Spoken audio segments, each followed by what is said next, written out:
ఆంధ్రప్రదేశ్ ప్రభుత్వంలో మంత్రులు సామాన్యుల తరహాలో పొదుపు చర్యలు చేపడుతున్నారు. నేడు కేబినెట్ సమావేశానికి ముఖ్యమంత్రి, డిప్యూటీ సీఎం లోకేష్ తదితరులు ఎస్కార్ట్ వాహనాలు తగ్గించి ఒక వాహనంలోని కార్యాలయానికి చేరుకున్నారు. మంత్రుల కాన్వాయ్లో వాహనాల సంఖ్యను 50% తగ్గించడం ప్రత్యేక గమనార్హం. వారానికి ఒకరోజు నో వెహికల్ డేగా పాటించాలని, ఆ రోజు వర్చువల్ సమావేశాలను నిర్వహించాలని నిర్ణయించారు. అధికారులు వాహనాలను షేర్ చేసుకుని ఇంధనాన్ని ఆదా చేయాలని, కొత్తగా కొనుగోలు చేస్తున్న వాహనాలు ఎలక్ట్రిక్ వాహనాలు మాత్రమే అయ్యుండాలని ఆదేశాలు జారీ చేసింది ఆంధ్రప్రదేశ్ ప్రభుత్వం.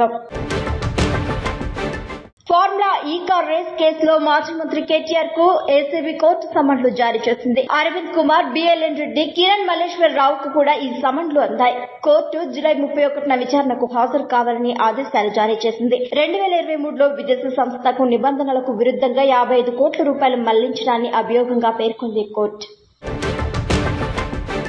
మంత్రి సీతక్కకు తెలంగాణ రక్షణ సేన అధ్యక్షురాలు కల్వకుంట్ల కవిత శ్రీనిధి సంస్థలో ఎండీ వల్ల జరుగుతున్న ఆక్రమణలపై స్పందించాలని కోరారు. కేంద్ర బిందువైన ఎండీపై చర్యలు తీసుకోవాలని కోరారు. కవిత అన్నట్లుగా ఎండీ సంస్థను తన ఆధీనంలో ఉంచుకుని ఈ నెల 16న ఎక్స్ అఫీషియో చైర్మన్ పోస్టును స్వయంగా నియమించుకునేందుకు ప్రణాళికలను వేస్తున్నారని చెప్పారు. ఈ పదవి కాలం ఈ నెల 23వ తేదీన ముగియనుండటంతో శ్రీనిధిలో నియామకాలు పారదర్శకంగా జరిగేలా ముఖ్యమంత్రి రేవంత్ రెడ్డి స్పష్టమైన చర్యలు, ఆదేశాలు ఇవ్వాలని కవిత డిమాండ్ చేశారు.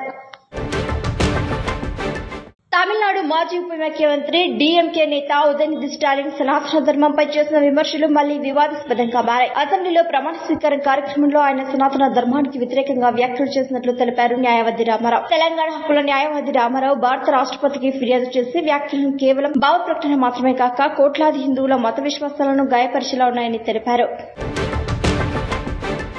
బంగాళాఖాతంలో కొనసాగుతున్న అల్పపీడనం కారణంగా ఆంధ్రప్రదేశ్, తెలంగాణలో రాబోయే 3 రోజుల పాటు తేలికపాటి నుంచి మోస్తరు వర్షాలు కురిసే అవకాశం ఉందని, కోస్తాంధ్ర, రాయలసీమ ప్రాంతాల్లో ఉరుములు, మెరుపులు, గంటకు 40 నుండి 50 కిలోమీటర్ల వేగంతో ఈదురుగాలులు వీచే అవకాశం ఉందని అమరావతి వాతావరణ కేంద్రం తెలిపింది. దక్షిణ బంగాళాఖాతం, అండమాన్ సముద్రం, అండమాన్ నికోబార్ దీవులలో నైరుతి రుతుపవనాలు పురోగమనం అనుకూలంగా ఉంది. అల్పపీడనం సముద్ర మట్టానికి 5.8 కిలోమీటర్ల ఎత్తులో విస్తరించి పశ్చిమ మధ్య బంగాళాఖాతం నుండి ఉత్తర తమిళనాడు, రాయలసీమ, ఉత్తర కర్ణాటక, దక్షిణ మధ్య మహారాష్ట్ర వరకు ప్రభావం చూపనుందని వివరించింది వాతావరణ శాఖ.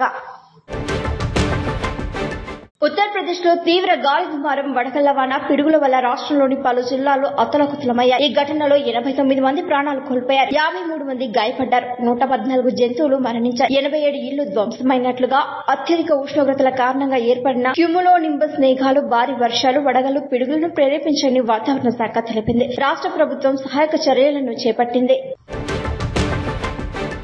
ఎనర్జెటిక్ స్టార్ నటుడు రామ్ పోతినేని 23వ చిత్రానికి దర్శకుడిగా మారుతున్నారు. ఇప్పటికే ఈ చిత్రం ప్రీ ప్రొడక్షన్ పనులను పూర్తి చేసుకుంది. ఈ చిత్రానికి శామ్ పిఎస్ సంగీత దర్శకుడిగా వ్యవహరిస్తున్నారు. తాను దర్శకుడిగా మారుతున్నట్లు రామ్ త్వరలో అధికారికంగా ప్రకటించనున్నారని అధికార సమాచారం.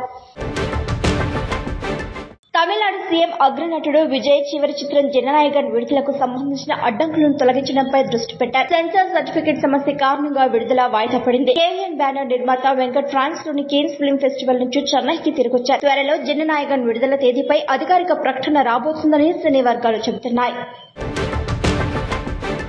టాలీవుడ్ సీనియర్ కమెడియన్ అలీ గర్సోక్ కోసం చేసిన వాణిజ్య ప్రకటన వివాదంపై స్పందించారు. ఆ ప్రకటనలో హిందూ పూజా విధానాలను వ్యాపార ఉద్దేశంతో చూపించడం అందరినీ కబలించింది. అయితే అలీ ప్రజలకు క్షమాపణలు చెప్పారు. ప్రకటన తొలగించాలని యాజమాన్యాన్ని కోరారు. వివాదం కొంతవరకు సద్దుమణిగిన మతపరమైన అంశాల వినియోగంపై నెట్టింట్లో చర్చ కొనసాగుతోంది.